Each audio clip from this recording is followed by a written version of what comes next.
Hello guys, good morning.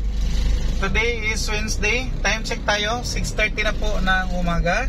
Nasa gitna na si Kuya AJ ng traffic sa Davao City. Nasa along MacArthur Highway na tayo guys. Maaga umalis si Kuya AJ sa bahay para maghanap buhay. Samahan niyo ako guys. Papunta tayo ng Oyanggurin. Maraming kulang, maraming wala talaga guys. Walang tuyo sa tindahan namin. So maaga ako. Dapat is nung nakaraang araw pa ako nagpunta, pero wala talagang time dahil wala akong tao sa tubigan namin. Si Kuya AJ is delivery boy at the same time sa aming tubigan. So ganun naman talaga ang guys, buhay negosyante.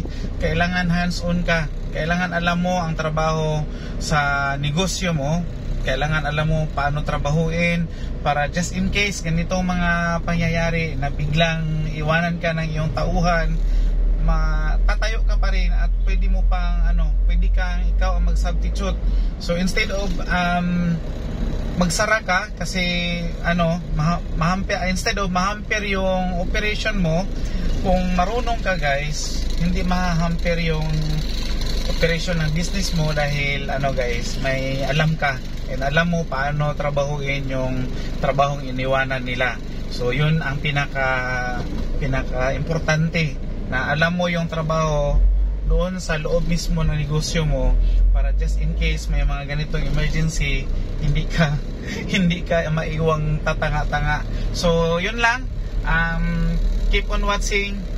Kung makabidyo ako doon, bibigay ko, pero mamaya pag uwi itutuloy ko itong vlog ko kung ano yung mga napamili ni Kuya AJ. Bye! So ayan guys, bagong dating si Kuya AJ. Ang oras guys is nasa almost 10 o'clock na po ng umaga. Late na si Kuya AJ para sa tubigan. And ito, papakita ko na lang guys, hindi na ako nag-video doon sa bilihan ng tuyo. Nakadala din pala ako ng bigas, 2 sako. Nang kuha ko yellow, bumaba na pala siya guys. Hopefully ang presyo nito is tuloy-tuloy na yung pagbaba. So unti-unti bumaba na siya, pero sad to say hindi pa kami makababa sa aming per kilo dito dahil kunti lang din talaga yung naitubo namin ang tumaas siya. So later on baka sa next na pamili ko is bababa pa talaga. So ayan po ang update natin sa ating kuha ko na bigas. At saka itong pinakasadya ko doon, itong ating tuyo, dinamihan ko na guys. Kulang-kulang na lang 200 pesos para mag 3,000 yung nabili kong mga tuyo. Hindi ko na yan anuhin guys sa halongkatin dahil late na talaga si Kuya AJ. Maraming customers na kami naghihintay. And dumaan din ako sa RL Bodega, yung bilihan ng mga Korean products dahil wala na tayong mga Korean noodles. Ito pinakamabenta ito guys, si Buldak na carbonara. Nakakuha ko niya ng 3 packs and kumuha ako ng isang Buldak na hot chicken, itong yellow. Hindi siya masyado mabenta pero may namimili. So ayan po, Buldak pink yan lahat, carbonara. At saka sa ilalim meron tayong candy dyan sa ilalim.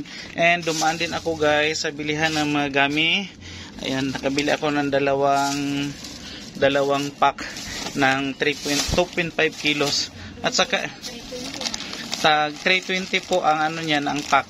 So ito, nakabili din ako guys doon sa Korean na mga seaweeds. Ayan po. So yan lang ang update ni Kuya AJ guys. Mabilisan lang ito. Gusto ko pa sanang dami pang ibalita sa inyo. And may reels pala ako guys doon sa bilihan ng mga tuyo. Yun na lang ang ipakita ko sa inyo. And speaking of reels, salamat nga pala sa mga nakasubaybay kay Kuya AJ sa aking AJ Kimpo Vlogs Facebook page. Ayan po guys, marami po ang mga nanonood sa reels ni Kuya AJ, and hopefully yung mga hindi pa nakapanood, i-play nyo naman yung reels ni Kuya AJ. May ads on reels na po tayo. So thank you sa mga nag-support, and sa mga hindi pa nakafollow kay Kuya AJ sa ating Facebook page, please follow Kuya AJ Kimpo Vlogs. AJ Kimpo Vlogs lang pa yan. Ayan, so bye-bye na muna for now guys. Thank you sa lahat ng mga sumusuporta kay Kuya AJ.